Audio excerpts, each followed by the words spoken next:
Hello बच्चों, EMC में आपका स्वागत है। ईएमसी का मतलब एक्सीलेंट मैथमेटिक्स क्लासेस।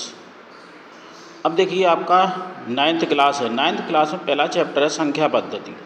तो संख्याएं कितनी प्रकार की होती हैं वो हम आपको बताए दे रहे हैं। नंबर सिस्टम, इंग्लिश में बोलते हैं नंबर सिस्टम।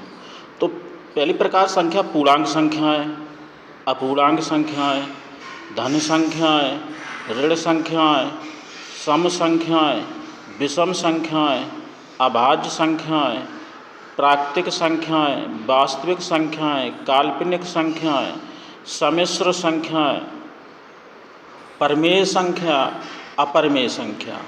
लगभग इतने प्रकार की होती हैं। अब इसको हम थोड़ा परिभाषित करते चल रहे हैं। पूर्णांक संख्या का मतलब होता है ऐसी संख्याएँ जो पूरी पूरी लिखी हों, जैसे 1 2 3 4 5, यानी पूरी पूरी दशमलव में ना लिखी हों और ना भिन्न में लिखी हों, तो वो पूर्णांक संख्याएँ कहलाती हैं।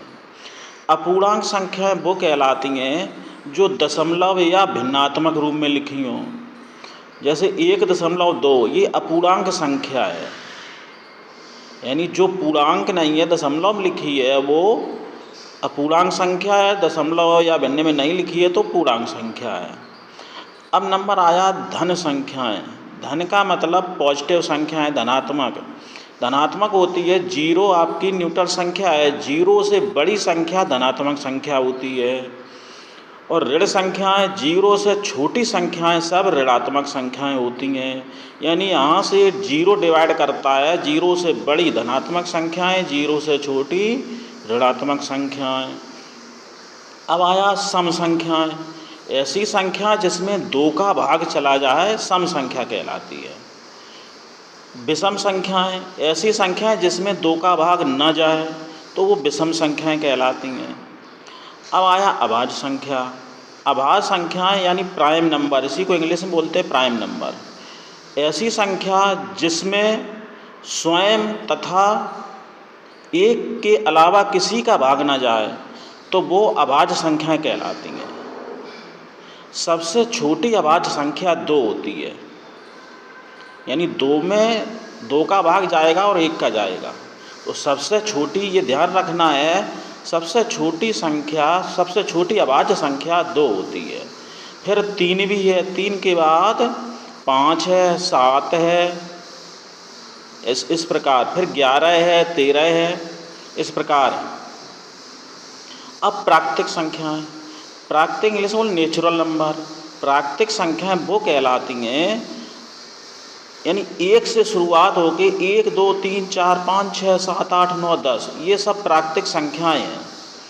जीरो से बड़ी पूर्णांक संख्याएँ प्राकृतिक संख्याएँ कहलाती हैं। जीरो प्राकृतिक संख्या नहीं है, और जीरो के उधर होती हैं, हमने बताया ऋण संख्याएँ, वो भी प्राकृतिक संख्याएँ नहीं हैं।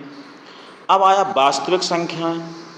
वास्तविक संख्याएँ वे कहलाती हैं ऐसी संख्या जिसका वर्ग करने पर धनात्मक चिन्ह आ जाए।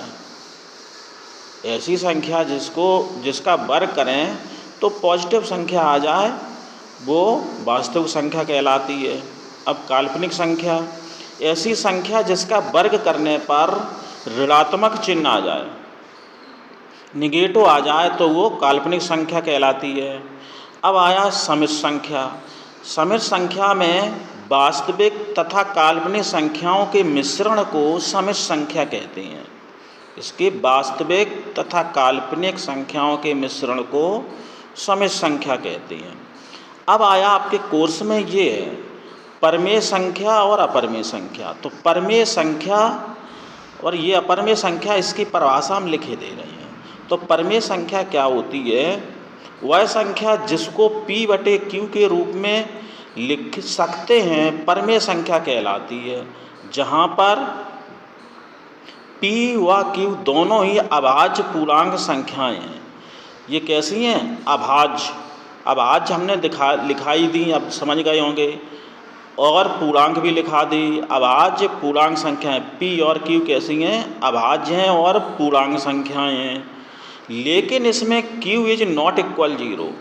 अगर क्यू जीरो हो गया तो कोई ये अपरिभाषित हो जाएगा, तो कोई संख्या ही नहीं रहेगी। तो क्यू जीरो नहीं हो सकता, बटे की संख्या जीरो नहीं हो सकती। और अंश की संख्या जीरो हो सकती है, तो जीरो बटे कोई संख्या तो वो जीरो हो जाती है, जीरो आपकी परमेय संख्या है। और कोई संख्या बटे जीरो है तो परमेय संख्या नहीं है, यानी क्यू इज नॉट इक्वल, बटे की संख्या जीरो नहीं हो सकती है। अब आया अपरमेय संख्या, वह संख्या जो परमेय संख्या नहीं है अपरमेय संख्या कहलाती है। इसका मतलब जो परमेय संख्या नहीं हो अपरमेय संख्या होगी। ठीक, धन्यवाद।